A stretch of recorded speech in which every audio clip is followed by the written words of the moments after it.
E aí, pessoal, tudo bem? A gente vai começar agora a primeira aula do módulo de nefrologia aqui da MedUni. O primeiro vídeo vai ser então uma introdução à nefrologia. Meu nome é Guilherme, eu sou acadêmico do terceiro ano de medicina e vou tentar dar um resuminho dessa parte da introdução para vocês. A gente vai abordar principalmente a parte de anatomia e fisiologia renal, especificando mais na questão do néfron em si, como que funciona a ação do néfron. Então, só dando uma introdução bem básica, a gente tem então, obviamente, dois rins, cada um deles na faixa de 11 até 13 centímetros, pesando mais ou menos 150 gramas.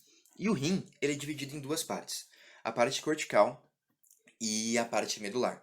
A gente tem que dar uma relembrada só, que na parte cortical, então, que essa região aqui, deixa eu, isso aqui, que essa região aqui, a gente vai ter a nível microscópico, então, o que? A gente vai ter ali o glomérulo em si, e a parte proximal e distal do túbulo coletor. Já na parte medular, que é essa parte mais central, a gente tem o que nessa região? A gente tem a alça de Henle e o ducto coletor, isso a nível microscópico, né? Que vão fazer então todo aquele sistema de contracorrente que vai fazer com que a osmolaridade seja muito mais alta. A gente vai abordar isso mais no decorrer da aula. Mas então é na parte medular que a gente tem isso. Vamos apagar aqui. Daí o que acontece? Quando a gente fala de anatomia arterial do rim, nós temos que lembrar então que a artéria aorta ela vai dar origem à artéria renal. Essa artéria renal ela vai se dividir em artérias interlobares, que vão formar as artérias arqueadas, e essas artérias arqueadas vão dar origem ainda a artérias corticais interlobulares. É meio complicado de ver nessa imagem, mas não é tão importante você ter essa visão. O que é mais importante mesmo para entender a matéria é essa parte de anatomia um pouco mais microscópica, que vai relembrar um pouco como é que é o caminho da urina dentro do nosso sistema renal. Então, inicialmente, como é que vai ser formado a urina? Qual vai ser o caminho que ela vai tomar? A gente vai ter, então, a artéria aferente entrando aqui no glomérulo, e essa artéria aferente, ela vai dar origem, então, a esses capilares que vão fazer esse enovelamento aqui na região da cápsula de Bowman. E esses capilares eles são altamente fenestrados. Então, todo o líquido que vai passar ali, quer dizer, boa parte desse líquido, ele vai acabar passando, entrando aqui na cápsula de Bowman, entrando principalmente aqui no túbulo contorcido proximal, junto com uma grande quantidade de líquido, íons, glicose, aminoácidos, e então vão percorrer todo o sistema do néfron. Então a gente vai ter aqui o tubo contorcido proximal, depois ele vai descer aqui na alça de Henle com a parte descendente e ascendente, túbulo contorcido distal e por fim o ducto coletor. O ducto coletor ele vai ser finalizado ali na papila renal, e essa papila então ela vai dar origem, vai se conectar mais ou menos ali no cálice menor, do cálice menor eles vão então para o cálice maior, do cálice maior a gente vai para a pelve renal, da pelve renal vai para o ureter. O ureter ele vai levar a urina até a bexiga, e da bexiga vai para a uretra, e da uretra você já sabe, ele é eliminado ali ou na região do pênis. Tendo já revisado a parte de anatomia, a gente vai agora adentrar na parte mais de fisiologia da formação da urina. Então, inicialmente, nós vamos abordar aqui o aparelho justaglomerular. Como que o aparelho justaglomerular vai funcionar? Nós vamos ter aqui a arteríola aferente, ela vindo para dentro do glomérulo, trazendo então o sangue para ser filtrado. Esse sangue ele vai passar por dentro do glomérulo nesses capilares, e esses capilares eles são altamente fenestrados. E o que significa isso? Significa que esses capilares vão atuar como se fossem um filtro. Um filtro que vai impedir com que células, vai impedir com que proteínas saiam de dentro do capilar, mas vai permitir com que substâncias menores, como a própria água, íons, glicose e até aminoácidos, consigam passar. Então essa água, esses íons, essa glicose, vão entrar no túbulo contorcido proximal para conseguir sofrer os processos de reabsorção e excreção para formar propriamente dita a urina. Além disso, nós temos um controle renal que vai acabar sendo responsável pela entrada e pela contenção do sangue no aparelho justaglomerular. E como é que vai funcionar isso? A mácula densa ela vai identificar, então, a quantidade de sódio que vai estar entrando pela arteríola aferente. E o porquê disso? Se a gente tiver muito sódio entrando, uma quantidade muito grande de sódio entrando, o que isso indica para o nosso corpo? O que indica para a mácula densa? Indica que tem um volume de líquido celular, um volume de sangue, desculpa, entrando no glomérulo muito grande. E isso pode lesar o nosso glomérulo. Então, no momento em que tem muito sódio, a mácula densa faz com que a arteríola aferente se contraia. Com isso, a quantidade de sangue que entra no glomérulo é menor, diminuindo a chance de dano glomerular. Agora, se for o oposto, se tiver pouco sódio entrando, o que ele vai interpretar? Vai interpretar que tem pouco sangue vindo, então, por conta disso, é necessário dilatar essa arteríola aferente para mais sangue conseguir passar. Mais sangue conseguindo passar, a gente consegue manter a filtração glomerular. Pois bem, agora entrando na parte... Pois bem, o que acontece? Ali na parede glomerular, então, a gente vai fazer a formação desse ultrafiltrado, que vai adentrar, então, no túbulo contorcido proximal. Só que a formação desse ultrafiltrado chega a produzir até 180 litros de ultrafiltrado por dia. Ele é rico em íons, rico em glicose, em aminoácidos, e isso não pode simplesmente ser secretado na nossa urina. O nosso corpo tem que achar alguma forma de reabsorver isso. Para isso, cada parte do néfron vai ser responsável pela reabsorção de algumas dessas substâncias. Então, só relembrando o nome de cada parte, a gente vai ter inicialmente o túbulo contorcido proximal, seguido da alça de Henle na parte descendente e a alça de Henle na parte ascendente, posteriormente no túbulo contorcido distal e, por fim, o ducto coletor. Quando a gente começa falando, então, do túbulo contorcido proximal, a gente tem que relembrar que ele é responsável pela reabsorção, principalmente de sódio, potássio, água, glicose e aminoácidos. Além disso, ele ainda é responsável pela reabsorção de bicarbonato. Só que como é que funciona essa reabsorção dessas substâncias? A gente vai ter uma série de fatores nessas células que formam o ducto coletor, o ducto contorcido proximal, túbulo contorcido proximal, que vão permitir essa reabsorção. E como é que vai funcionar isso? Nós vamos ter dentro dessa célula uma enzima chamada sódio-potássio ATPase, que vai pegar com que todo o sódio que está aqui dentro da célula, através do gasto de ATP, seja mandado para fora da célula. Com isso, a gente vai criar um ambiente osmótico que vai estar puxando o sódio para dentro da célula, porque o nosso corpo quer sempre manter o equilíbrio. Então, como essa região está rica de sódio, por conta do ultrafiltrado ter muito íon, e a célula está perdendo todo o seu sódio por conta dessa bomba, a gente vai ter o sódio naturalmente entrando para dentro da célula. Com isso, a gente sofre um fenômeno de cotransporte. Como vocês já devem ter visto em Biocell ou uma matéria semelhante, quando o sódio entra por meio dessa bomba sódio-glicose, ele acaba trazendo a glicose junto para dentro da célula. E por outro lado, ainda tem o fenômeno de contratransporte, onde o sódio vai entrar para dentro da célula por meio de uma bomba, sódio hidrogenase, e vai mandar o íon hidrogênio para fora da célula. E qual que é a importância dele estar mandando então esse íon hidrogênio para fora da célula? É muito importante por conta do fenômeno da anidrase carbônica. O que acontece? Nós vamos ter então bicarbonato nesse meio extracelular. Ele vai estar aqui no lúmen, o bicarbonato. Esse bicarbonato ele vai ter que ser reabsorvido, certo? E como que vai fazer a reabsorção desse bicarbonato? Nós vamos ter então o íon H+, sendo secretado no lumen do túbulo contorcido proximal. Esse íon H+, ele vai se conectar ao bicarbonato, formando o ácido carbônico.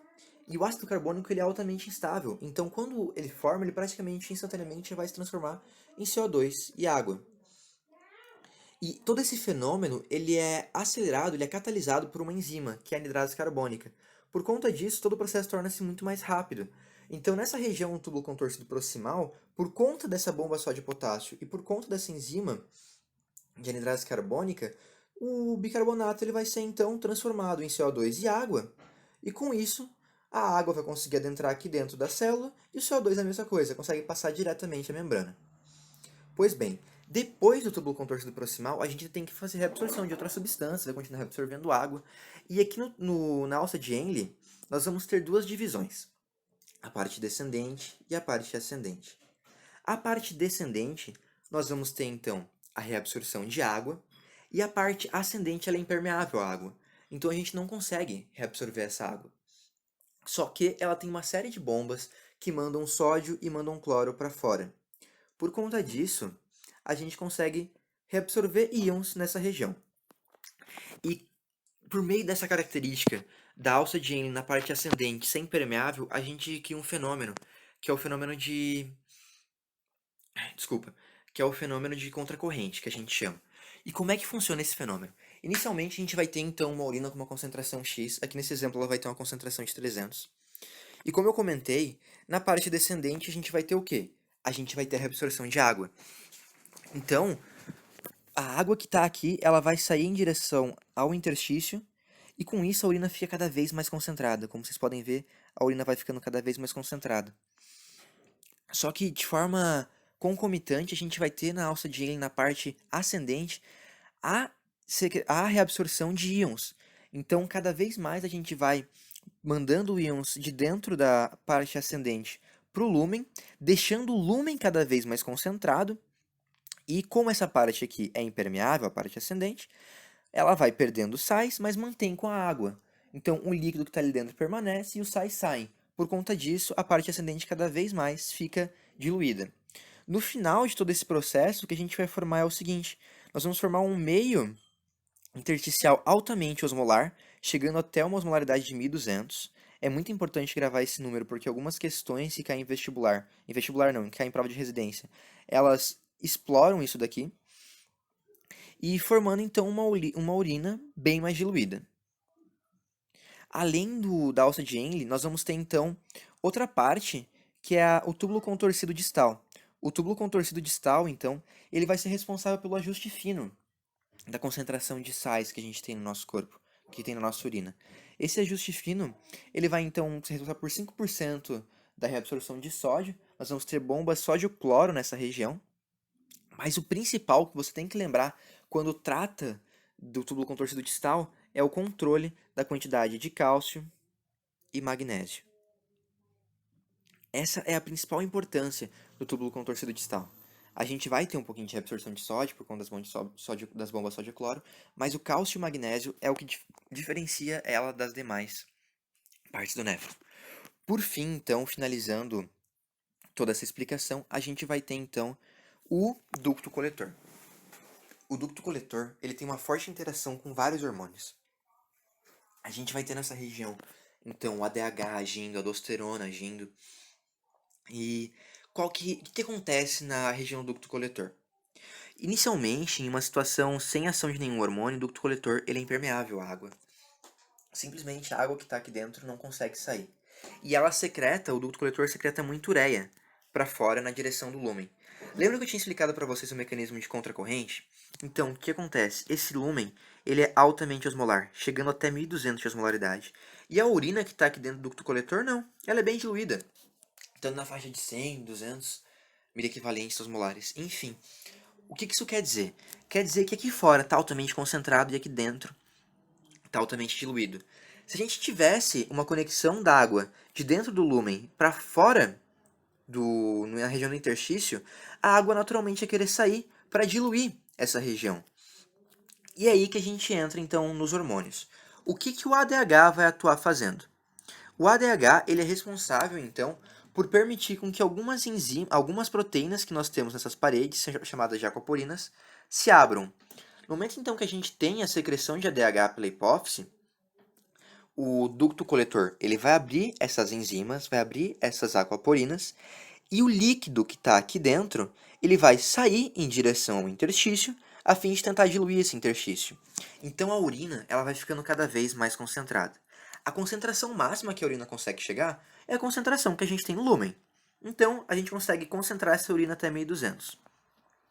Dito isso, para que serve o ADH então? O ADH serve para concentrar a urina. Ele abre a aquaporina que tem no ducto coletor e com isso a água que está no ducto coletor consegue sair em direção ao interstício. Além disso, a gente tem outro hormônio que atua aqui, que é a aldosterona. A aldosterona ela vai atuar num mecanismo que envolve o sódio, o potássio e o hidrogênio. Nós vamos ter algumas enzimas carreadoras nessa região, chamadas de sódio-potássio hidrogenase, que vão fazer o seguinte: o sódio, quando a aldosterona entrar nessa região, o sódio que está dentro do lúmen ele vai ser expulso para a direção do interstício, só que quando ele sai, vai entrar o potássio e vai entrar o hidrogênio. Com isso, a gente diminui a concentração sérica de potássio, diminui a concentração sérica de hidrogênio positivo, então de ácido, e aumenta a concentração séria de sódio. Quando a gente aumenta a concentração sérica de sódio, automaticamente a gente acaba aumentando o volume celular, o volume de líquido, quer dizer, no nosso corpo, o volume sanguíneo, e aumentando a pressão arterial. Então a aldosterona é um mecanismo muito interessante para o controle da pressão arterial. A aldosterona entra, o sódio ele é reabsorvido, ele vai para o sangue, ele vai para o interstício, com isso aumenta o volume sanguíneo, mas com o custo disso a gente está eliminando potássio e está eliminando junto hidrogênio. Então, a explicação que tinha que dar do néfron era essa. Vamos resolver agora algumas questões. Para ter mais ou menos uma ideia de como é que funciona o néfron, a gente pode ir para as questões de anatomia renal. Inicialmente, peguei aqui uma questão de 2014. E qual que é... O que está abordando essa questão? A gente vai ter, então, um rapaz de 25 anos, que ele está clinicamente saudável, está tudo tranquilo com ele, só que ele foi correr. Ele participou de uma corrida de 21 quilômetros, o dia estava muito quente, ele correu por 110 minutos. Então, ele suou bastante, ele perdeu muito líquido pela própria respiração, pela própria sudorese. Mas antes de correr, ele tinha se hidratado bem. Só que durante a corrida ele não se hidratou mais. Então, o que acontece? Quando terminou a corrida, ele tava com muita sede. Opa, desculpa. Ele tava com muita sede e quando ele foi urinar, a urina dele tava bem concentrada, bem amarela. Então, a questão ela pergunta, é uma questão bem interessante, como que seria o gráfico que iria representar a concentração sanguínea dele, concentração osmolar sanguínea, a concentração osmolar da urina e o ADH. A imagem aqui está em preto e branco, mas só para explicar para vocês, essa linha principal aqui é o ADH, então o ADH em todas as imagens está igual, em todos os gráficos está igual. E a questão ela quer saber como que seria essa questão do gráfico, abordando essa linha aqui, que representa a osmolaridade da urina. Então vamos lá. Como que se comporta a osmolaridade da urina de acordo com que vai aumentando o ADH sanguíneo? Lembra que eu falei para vocês que o ADH atua abrindo a aquaporina? Abrindo a aquaporina, a urina ela vai indo do meio menos concentrado para o mais concentrado. A água vai do meio menos concentrado para o mais concentrado? Então, vamos lá. Quanto que é a... Aqui a gente vai ter então um túbulo contorcido, vai ter o ducto coletor, a gente vai ter o ADH entrando nele, e esse ADH... Deixa eu apagar aqui. Esse ADH então vai fazer com que a água saia dele e vá para a região medular. Qual que é a osmolaridade máxima que chega nessa região medular? A osmolaridade máxima é 1200. Isso vocês têm que lembrar, porque só com essa informação você já consegue tirar algumas alternativas aqui. Você já consegue matar algumas alternativas. Aqui no gráfico A, por exemplo, a gente está dizendo que com o ADH no nível máximo, com o ADH bombando lá em cima, a concentração da nosulina no máximo vai chegar aqui na faixa de 800. Como vocês sabem, isso não é verdade. Se o ADH estiver no máximo e tiver todas as aquaporinas abertas, a nossa urina consegue chegar até 1200. Então, com isso, você já consegue matar a letra A, que está errada, e a letra B. Daí fica a questão, poxa, o ADH, com uma pequena variação na concentração sanguínea aqui, ó, poxa, a concentração está em 286. Ele já vai estar lá em cima, quer dizer, ele vai estar aqui embaixo, mas tipo, já vai ter aberto todos os canais de aquaporina, ou é algo um pouco mais gradual? O que acontece? A concentração osmolar sérica, ou seja, a concentração que tem de íons, que tem de proteínas ali dentro do sangue, ela normalmente vai estar aqui nessa faixa de 280, 285, mais ou menos. É algo fisiológico. Então, dito isso, não tem porquê numa concentração tão baixa, com ADH tão baixo, a gente ter todos os canais de aquaporina abertos. Os canais eles vão se abrindo de forma gradativa. Então, o que acontece? De acordo com que a concentração sanguínea ela vai aumentando, o ADH vai subindo, como vocês podem observar, e com isso as aquaporinas vão aumentando, vão abrindo, na verdade, né? E a urina vai ficando cada vez mais concentrada. Mas isso é o que acontece de forma gradativa. Então, o gráfico correto seria o gráfico da letra C, porque aqui, ó, o gráfico da letra D está dizendo que numa concentração sanguínea de 286, que é uma concentração sanguínea praticamente normal, a gente já vai ter a urina super concentrada, a urina em 1000. Isso não é verdade. A nossa urina ela só vai ficar super concentrada quando a concentração sanguínea já estiver muito alta. Pois o indivíduo nem está com sede ainda e a urina já está aqui em cima, já está com concentração de 1000. Não faz sentido, sabe? É algo que acontece mais de forma gradativa. As aquaporinas vão abrindo de acordo com a necessidade do organismo de reabsorver água. Por isso a gente tem que a letra C é a letra correta, onde a concentração máxima da urina que pode chegar é 1200, e de acordo com o que vai ficando cada vez mais osmolar o sangue, a gente aumenta a concentração da urina. para vídeo de aula de hoje era isso. Espero que tenha ajudado os estudos de vocês de alguma forma. E até o próximo vídeo.